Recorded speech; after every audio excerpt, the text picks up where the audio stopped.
el doctor Antonio Fernández Pollato, director de Goberna América Latina, doctor Gustavo Palomares Lerma, director del Instituto de Altos Estudios Europeos, doctora Claudia Salcedo, directora de la Red Internacional de Universidades por la Paz. Continuamos con este acto de instalación. Invitamos al presidente del Instituto de Altos Estudios Europeos, doctor Gustavo Palomares Lerma. Adelante, doctor.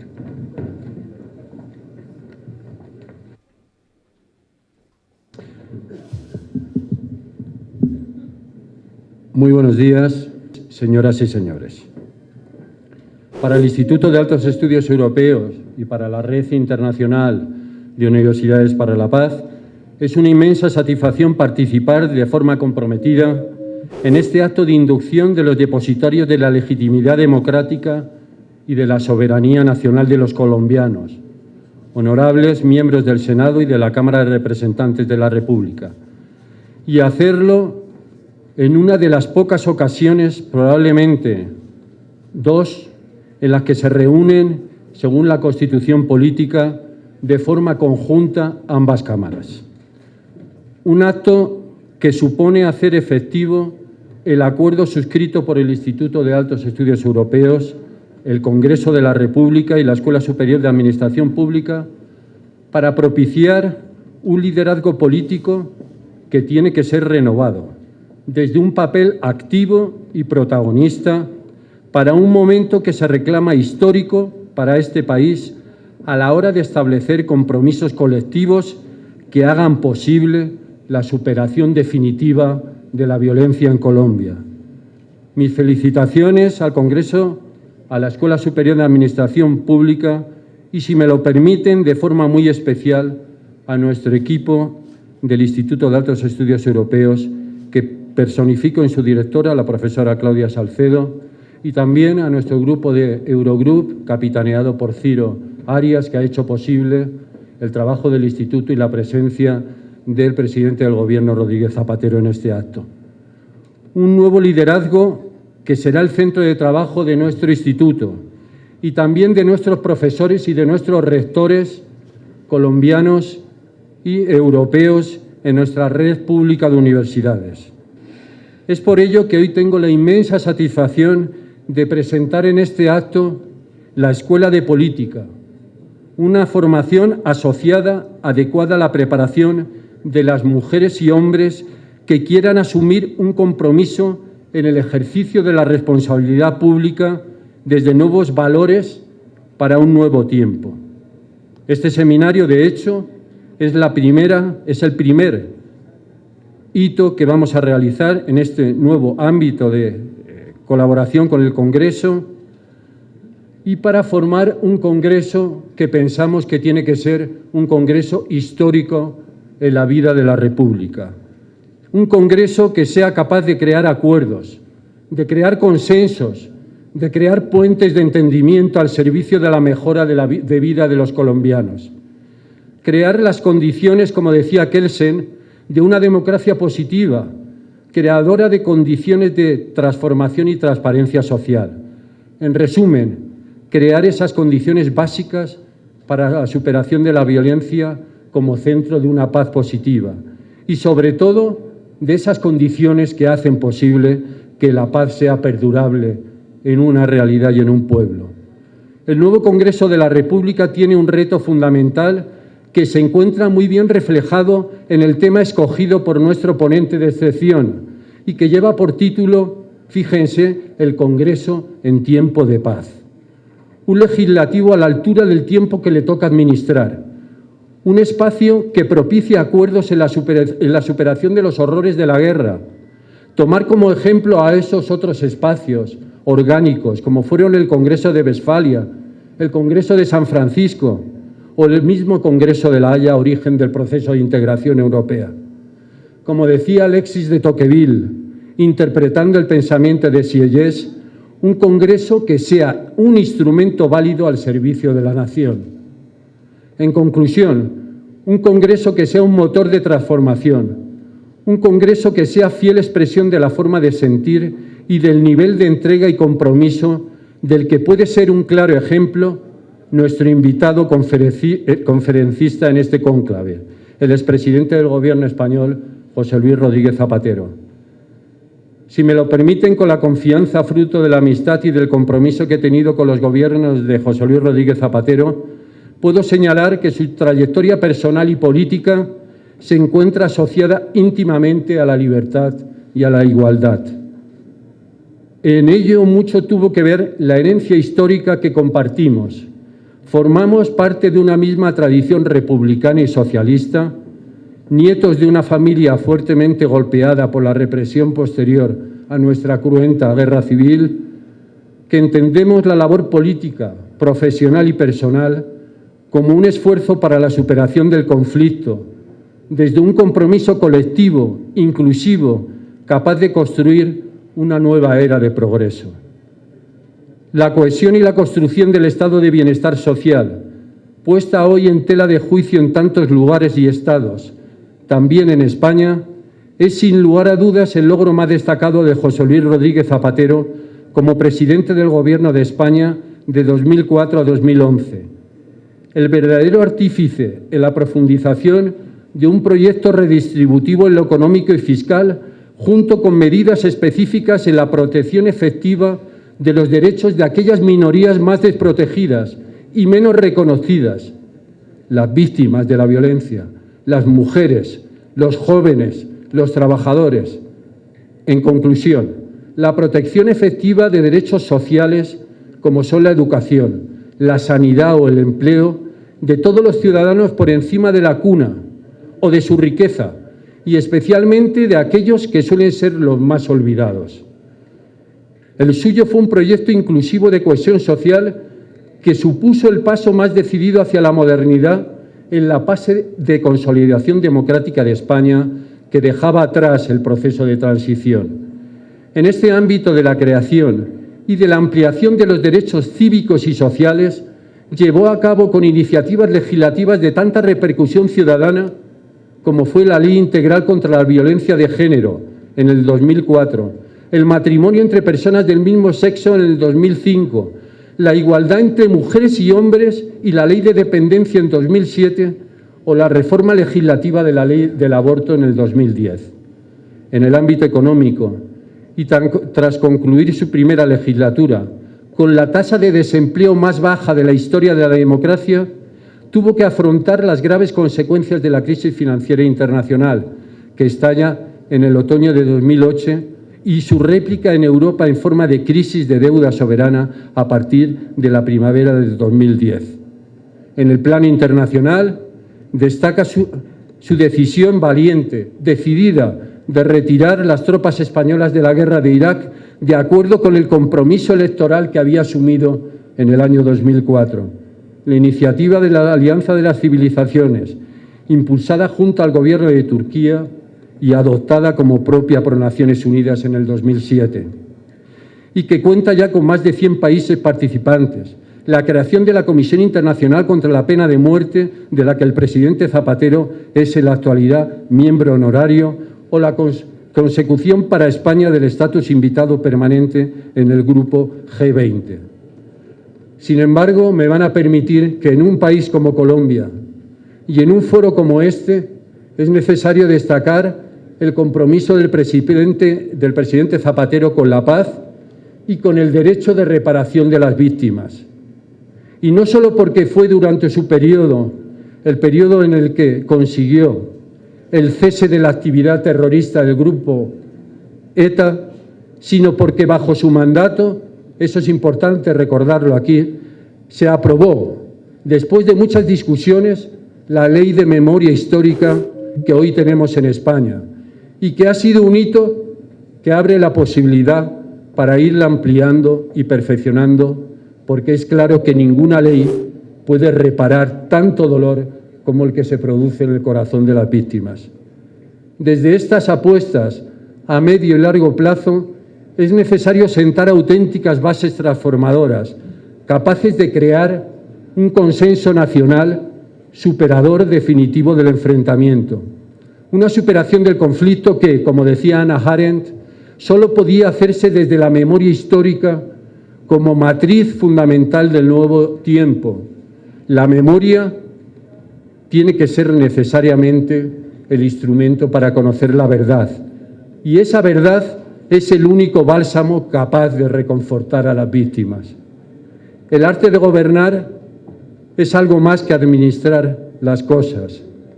Es la capacidad para hacer que una sociedad sea plural, plural en las ideas, diversa en los sentimientos de identidad y contradictoria en los intereses.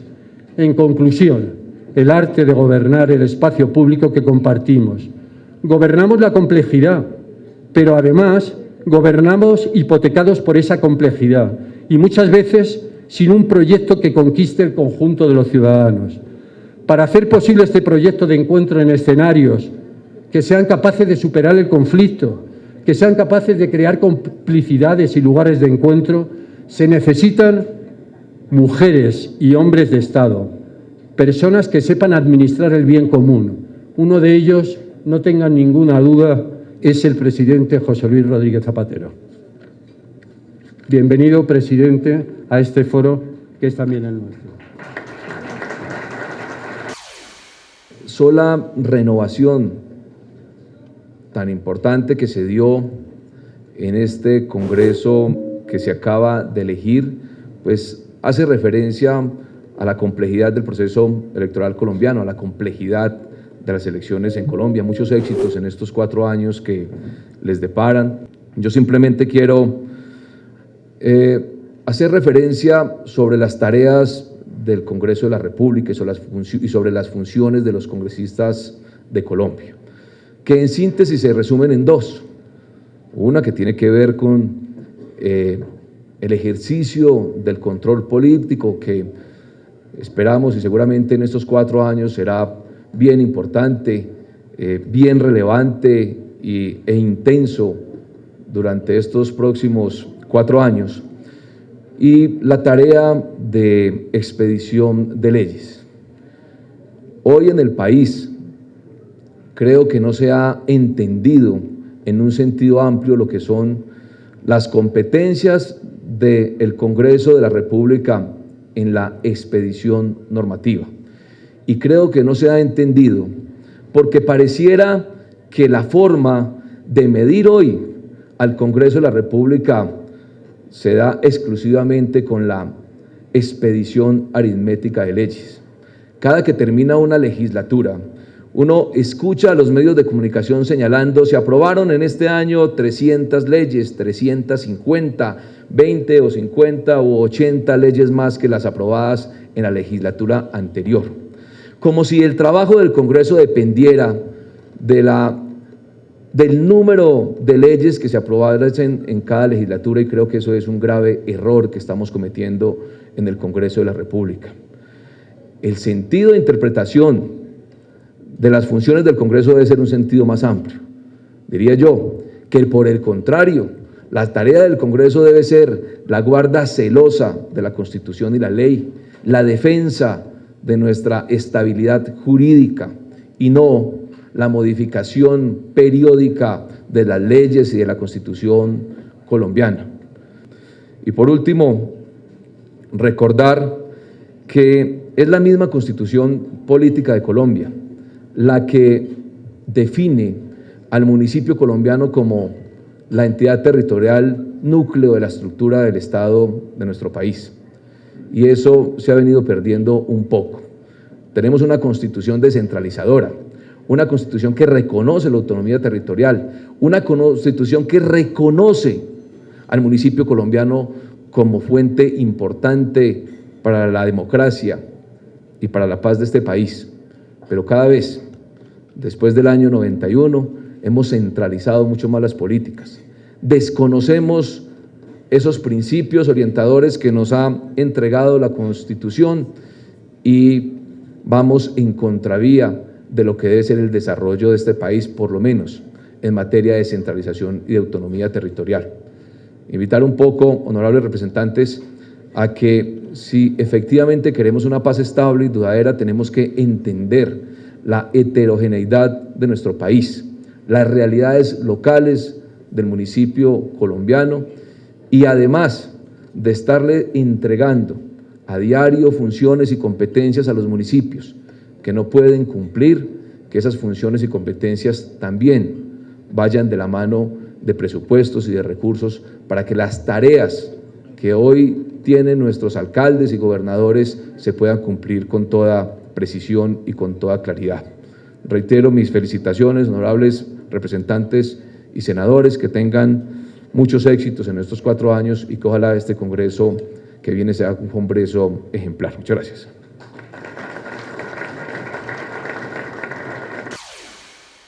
De esta manera queda instalado oficialmente este seminario, Inducción a la Administración Pública.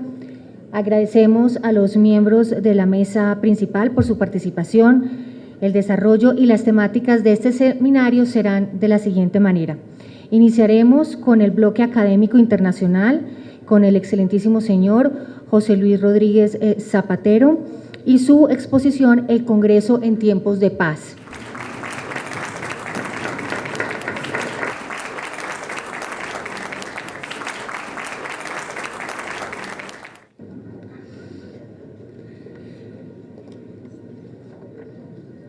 Buenos días. Un colombiano universal al que hemos perdido recientemente, que nos hizo enamorarnos de esta tierra en las lecturas juveniles, escribió: «Así es», suspiró el coronel, «la vida es la cosa mejor que se ha inventado». Y vamos a ello. Vamos a intentar hablar de la vida y hablar de cómo podemos dignificar y reconocer la vida. Señor presidente de la Cámara de Representantes, gracias por sus palabras.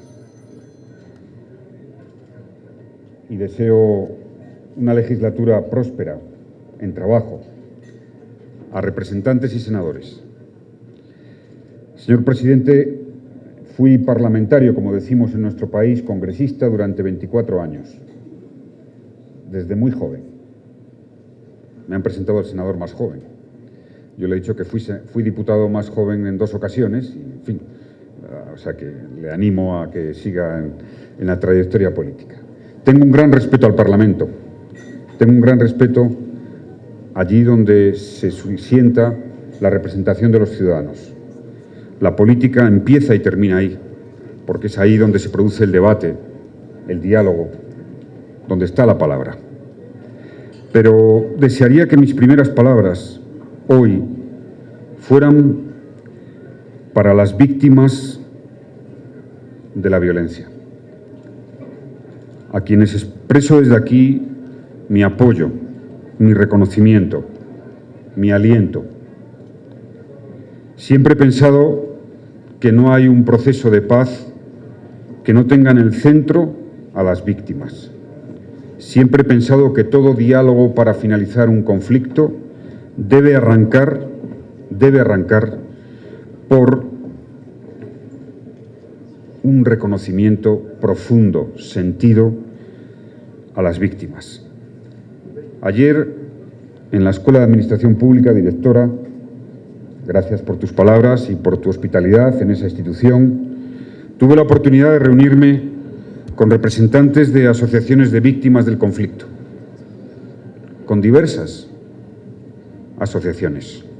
Debo decirles que para mí fue una reunión emotiva, intensa, que aprendí muchas cosas y que además vi que la templanza, una de las mejores virtudes que acompaña a la vida, estaba muy presente en las voces y en la actitud de esas víctimas. Pero debo confesar que me llamó la atención, ante todo, el testimonio, el relato, la memoria de lo que ha supuesto para muchas mujeres el conflicto, la violencia y la guerra. La violencia sexual, a la violencia en sí misma añadida, una violencia especialmente dañina, intolerable, espantosa. Sus testimonios me han llegado muy profundo y debo de pedir, si se me permite con todo el respeto, a representantes, a senadores, a administraciones, al gobierno, que ese espacio de defensa de la mujer, de reconocimiento de la mujer y de creación de oportunidades para que esa frase de García Márquez sobre la vida la tengamos todos muy presente, tenga una gran prioridad en torno a las mujeres en el posconflicto. Sería, yo creo, que una de las mejores respuestas de la dignidad de este país, de Colombia. Mi agradecimiento no solo es a la Escuela de Administración Pública, sino, por supuesto, al Instituto de Altos Estudios Europeos. Creo que ha sido quien directamente me ha pedido estar aquí, que para mí es un honor, ahora diré por qué, y creo que, conociendo su trabajo, merece una valoración muy positiva. Sus ideas, sus planes para trabajar en el posconflicto, en lo que puede ser un largo y difícil camino. He trabajado con todos los gobiernos de Colombia en los últimos tiempos, en una plena colaboración, dando un pleno apoyo, y he recibido el apoyo de todos los gobiernos de Colombia. Nos hemos sentido muy cerca en la lucha contra la violencia y también muy cerca en esa vocación europea que Colombia tiene. Estamos en una tierra de laberintos. Latinoamérica es una tierra de laberintos, un continente joven lleno de laberintos. Laberintos que muchos europeos hemos conocido ante todo por las palabras de escritores que han llenado de orgullo a este continente, de García Márquez, de Vargas Llosa, de Borges, de Alejo Carpentier, de Octavio Paz. Todas esas voces y esas palabras poderosas hicieron que Europa y el mundo descubriera la Latinoamérica profunda, intensa, la que late, la que quiere vivir, la que ha sufrido, la que ha padecido tantos laberintos. Hoy, desde fuera, Latinoamérica es un continente cargado de futuro. Es un continente que ya tiene quien le escriba. Es un continente joven y con expectativas, donde se ha consolidado la democracia, que es el hada madrina de todas las respuestas, una buena democracia. Pero Latinoamérica es también un continente joven que ha librado y vivido demasiadas batallas. Es también un continente rico en donde hay demasiada pobreza. Colombia es un país joven que ha sufrido demasiada violencia. Colombia es un país rico en donde aún hay demasiada pobreza. Colombia, créanme, está ganando credibilidad, confianza y apoyo en la comunidad internacional. Y es uno de los países que tiene más expectativas favorables de todo el continente latinoamericano. Colombia, igual que Latinoamérica, tiene dos retos fundamentales desde mi perspectiva. No son solo retos de Latinoamérica, en buena parte son retos de casi todos los continentes, de casi todas las regiones del mundo. La paz y las desigualdades sociales. Y hay una relación directa entre una y otra, en mi opinión. La paz, la no violencia, es la tarea principal. La violencia, el asesinato, el secuestro, la violencia sexual, la amenaza, destruye vidas y valores, desgarra las sociedades, incita a la venganza y al odio, saca lo peor de nosotros mismos. La violencia no solo es la negación de la vida y de la palabra, también lo es la negación de la política. Y solo en la palabra, en el diálogo, crece la libertad y se afirma la dignidad de los seres humanos. Solo en la palabra y en el diálogo. Esas palabras que en nuestro idioma suenan como suenan: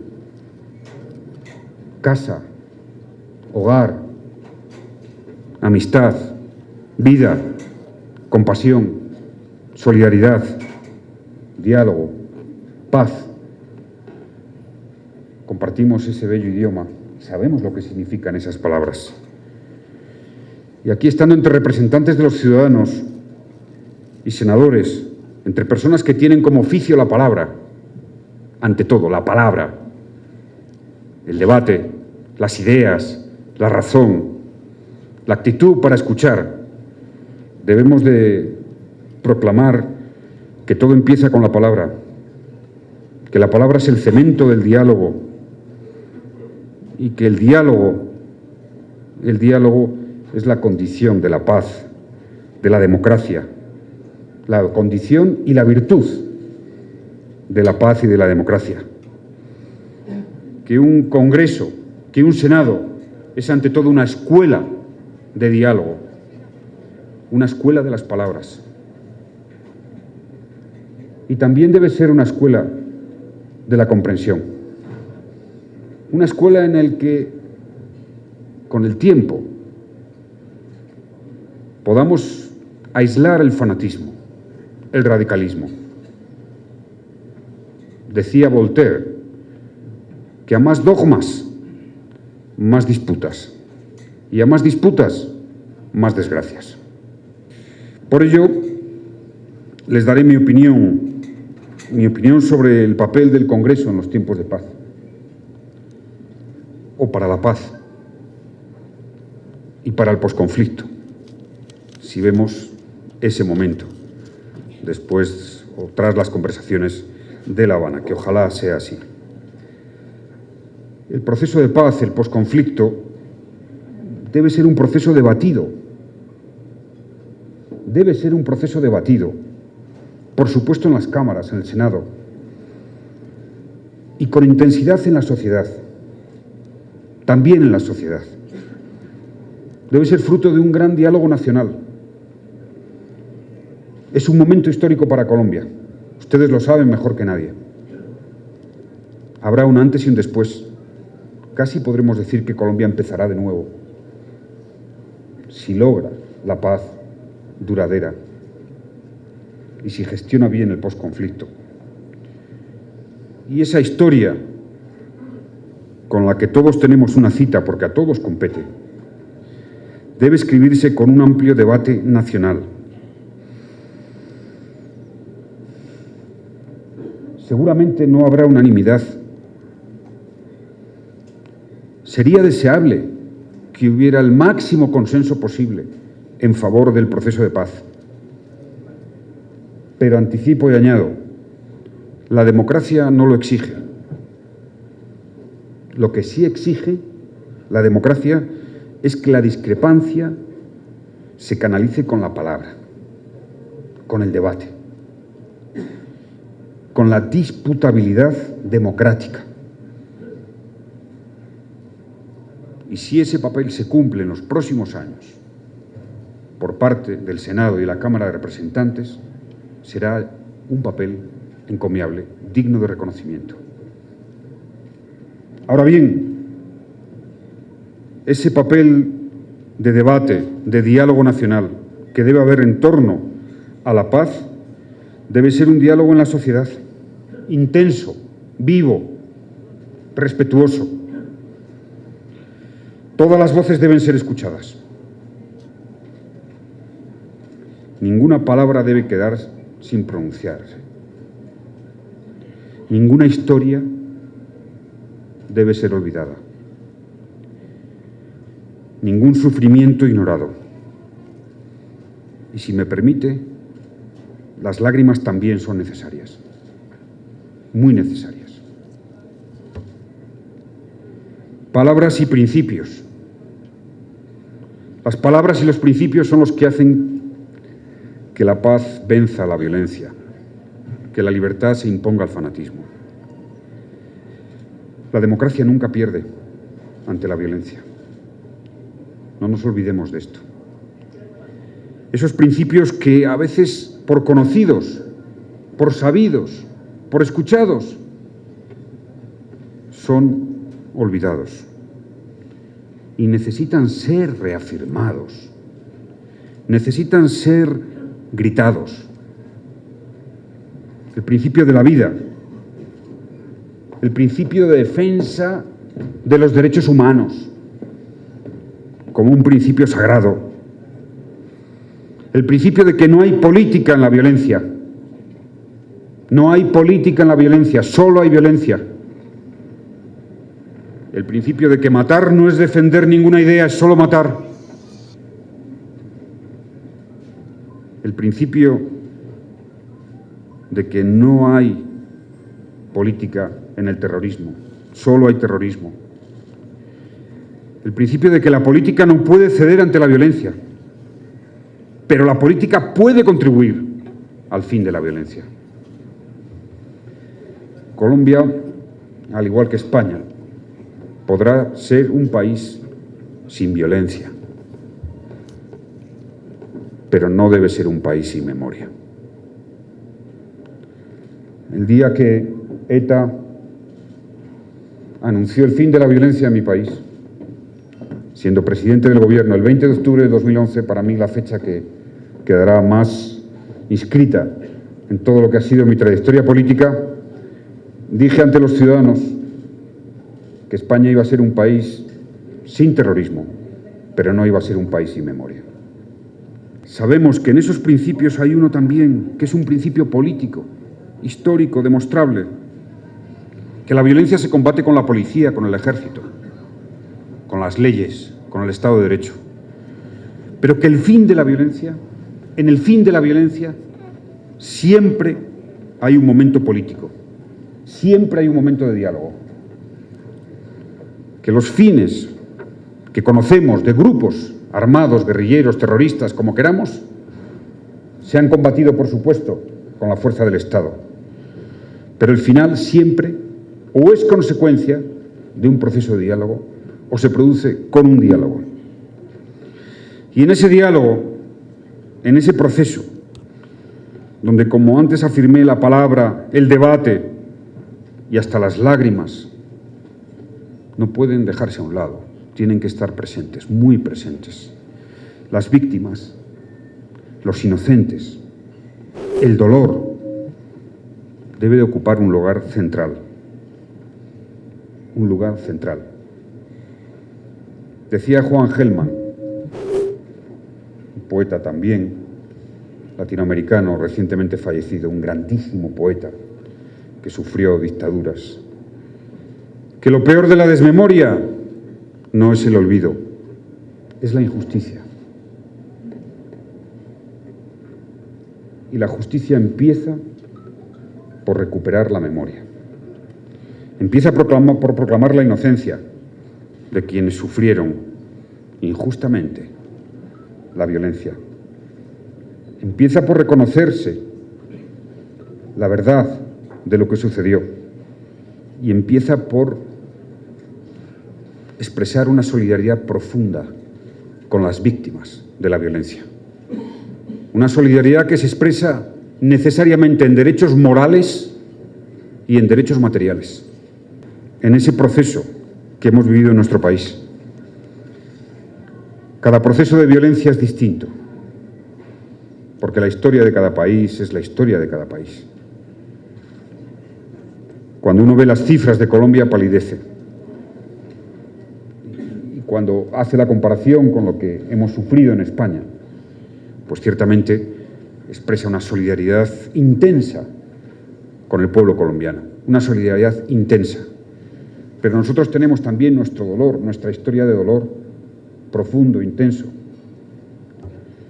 porque en los últimos 40 años casi 1.500 personas murieron víctimas del terrorismo en España. Fueron asesinados, la mayoría por la banda terrorista ETA, pero también por grupos de extrema derecha paraestatales, también por el terrorismo yihadista, islamista, que provocó un brutal atentado el 11 de marzo de 2004. Y si hiciéramos un repaso, los afectados de alguna u otra manera, directa e indirectamente por el terrorismo, estarían cerca de las 25.000 personas. Y debo decir que en la democracia española se vivió un proceso en torno a las víctimas que creo que puede ser de utilidad resumir aquí. En una primera fase de la democracia, las víctimas estaban en un cierto olvido. Había una especie de telón de silencio. y fue el momento y el periodo, los años 80, 90, que más policías eran asesinados, que más guardias civiles, que más militares. Y a partir de la madurez de la democracia, de los años 90, de la década de los 2000, las víctimas han empezado a tener un gran papel, a ser reconocidas, sus asociaciones apoyadas, a tener un discurso moral, subrayo 2 veces, más que político, moral. Hasta que, afortunadamente, con la unanimidad de todos los partidos políticos, en el año 2011, a finales de 2011, aprobamos, fue la última ley que se aprobó, siendo yo presidente del Gobierno en España, una ley integral de las víctimas de la violencia y del terror. Le resumiré las características que han logrado ese consenso y que ha tenido además un apoyo muy importante de todas las asociaciones de víctimas. Primero, un gran diálogo en la Cámara de Representantes. El propósito de que tenía que haber acuerdo en lo que afectara a las víctimas, en el apoyo. Segundo, la consideración de universalidad de las víctimas, universalidad subjetiva. Todas las personas que hubieran sufrido un atentado fruto de la violencia y del terror tenían la misma consideración. No se distingue entre víctimas. Y hay, por supuesto, de distinta naturaleza de víctimas. Segundo, un amplio reconocimiento moral de las víctimas. Una afirmación de un catálogo de derechos morales de las víctimas, de la consideración, del trato, de los medios de comunicación, del combate ante cualquier exaltación de lo que fue la acción que provocó la consideración de víctima. Un amplio capítulo de derechos materiales y sociales, indemnizaciones, prestaciones económicas, atención educativa, para el empleo, social, con una administración para las víctimas, un sistema administrativo para las víctimas, es decir, un servicio público para las víctimas. Y debo decir que ha sido fundamental que eso se ha consolidado y que los poderes públicos tienen en estos momentos en España un apoyo constante y las víctimas y sus asociaciones una relevancia pública determinante. Pero si llegamos al fin de la violencia de ETA en España, fue porque la democracia triunfó,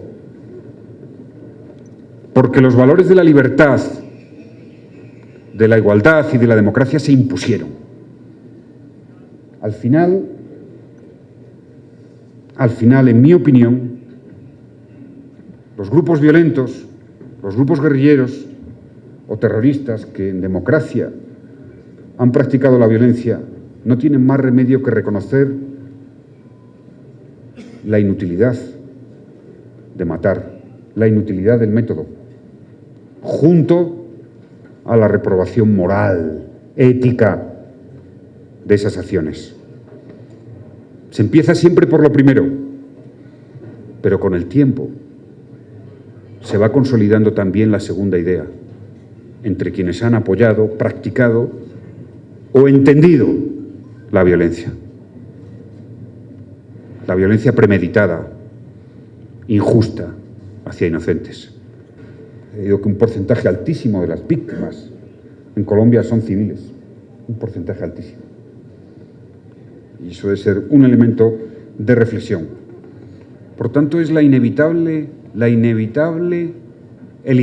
desistimiento de la violencia lo que lleva al fin de un proceso de esta naturaleza y lo que lleva a la paz. No hay democracia que haya sido vencida por la violencia. Ni la hay ni la habrá. Pero la democracia debe construir un proceso en el que la paz sea estable. En el que la paz sea estable. En el que se aborden problemas políticos que han estado no en la violencia, sino en la excusa de la violencia. y si se abordan y se dan solución a los problemas, por ejemplo, en Colombia, vinculados a la tierra, a las reformas agrarias, no será porque haya habido violencia, cuidado, será porque llega la paz o porque viene la paz. Y eso es importante.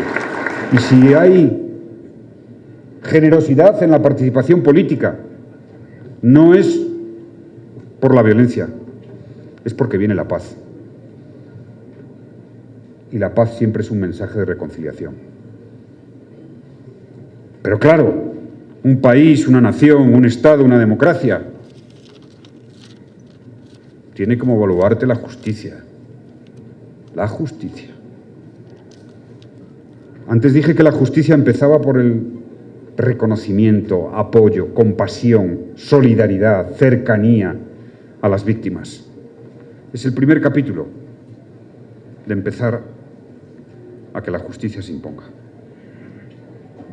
Y hay más, como es natural. Hay más. La justicia tiene ante sí una tarea fundamental en este proceso. La justicia transicional, como se conoce, es una concepción, una especialidad de la justicia relativamente reciente, muy de creación en Latinoamérica, pero que aún no tiene una categorización cerrada, aún no tiene una elaboración y un desarrollo que pudiéramos decir en el que están claras las categorías y los principios y las reglas. Cada país, y ese va a ser, presidente, una tarea de altísimo calado histórico, cada país tiene que definir en función de sus circunstancias históricas las pautas de una justicia transicional. Debemos, en mi opinión, con todos mis respetos, por supuesto, sabiendo muy bien que cualquier opinión desde fuera ha de ser acogida, eso, como una opinión desde fuera, que la creación jurisprudencial debe tener un gran espacio sobre cualquier propuesta de justicia transicional, porque será caso a caso seguramente y circunstancia a circunstancia.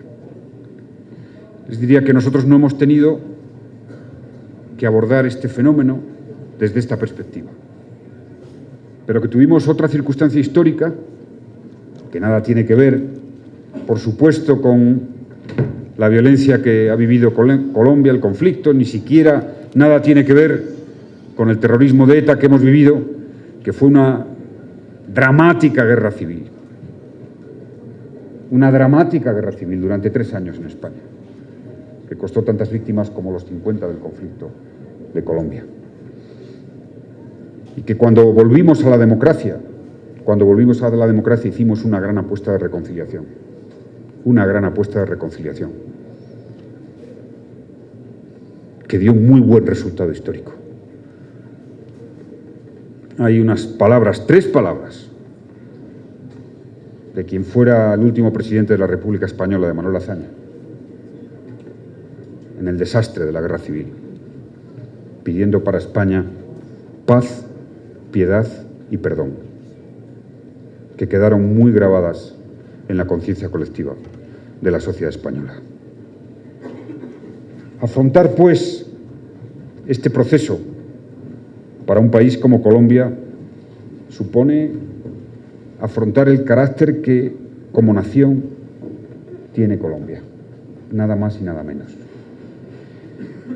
En la medida en que los colombianos se sientan en un proyecto común, en un proyecto compartido, ese proceso tendrá menos dificultades.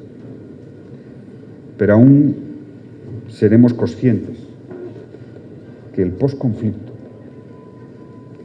la gestión de todo lo que supone y representa ese posconflicto, puede que lleve más de una generación.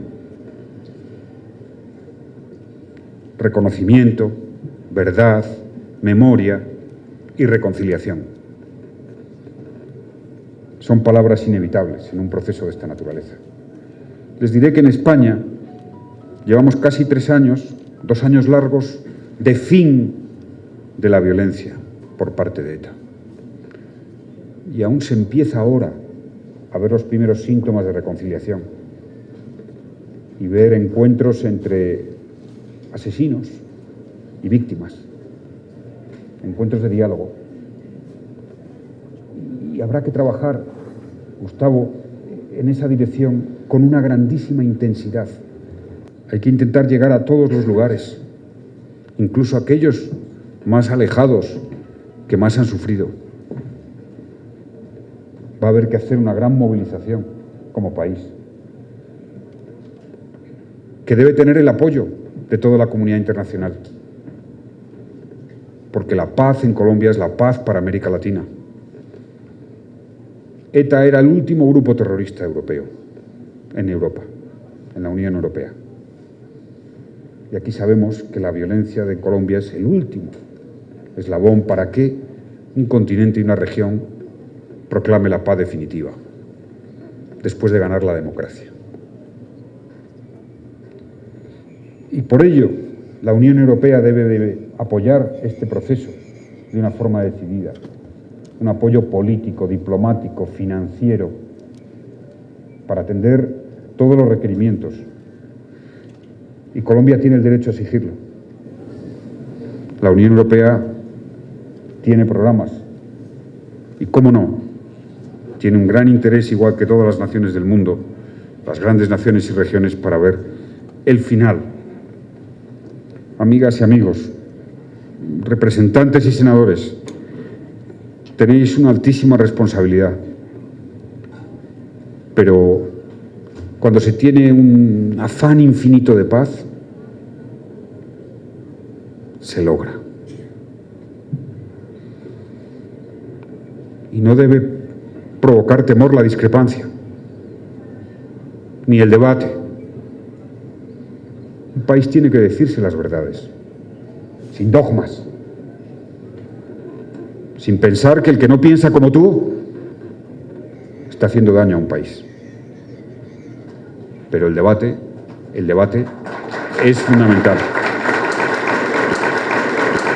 Para ello hay que reconocer la tarea a todos los que han luchado contra el terror y por ganar la paz y por imponer el Estado de Derecho. Hay que reconocer la tarea a todos los gobiernos. Yo he tenido la circunstancia histórica de poder vivir como presidente el final de una violencia que tanto nos hizo llorar, que tanto nos hizo sufrir. Pero el día que ETA anunció el final, yo dije que era fruto de la victoria de la sociedad española primero y de todos los gobiernos. Y de todos los gobiernos. La lucha contra la violencia, la lucha contra el crimen, contra el asesinato, contra la violencia ciega, debe ser el mérito de todos. No debe ser una cuestión de siglas ni de marcas. Así lo verá la historia. A nosotros, que vivimos un momento muy pequeño de la historia, nos parece que es decisivo quién lo protagoniza, quién no lo protagoniza, qué postura tiene un partido, otro partido, pero de eso quedará muy poco en la historia. Quedará como una nación supera una grave crisis, en este caso de violencia y de conflicto. La paz merece la pena. Es lo que más merece la pena como tarea colectiva. La convivencia y el diálogo son la naturaleza propia de la sociedad civilizada. Y la historia nos ha dado suficientes testimonios para no sentirnos orgullosos de los resultados que da la violencia, la guerra, la guerrilla, que corroe, porque se acaban confundiendo los teóricos fines con los medios. Mi mensaje para terminar es un mensaje optimista. Un mensaje optimista. Ustedes lo van a conseguir. Lo van a conseguir. Esa fue mi conclusión después de reunirme ayer con las asociaciones de víctimas. Vi que ahí había la responsabilidad, el clima, la actitud suficiente. Y merecen todo el apoyo, porque son un gran país. un gran país, que podrá tener por delante décadas de bienestar, sin perder la memoria. Pero podrán sentirse en su día orgullosos de haber puesto fin a la violencia. Así se hacen las naciones.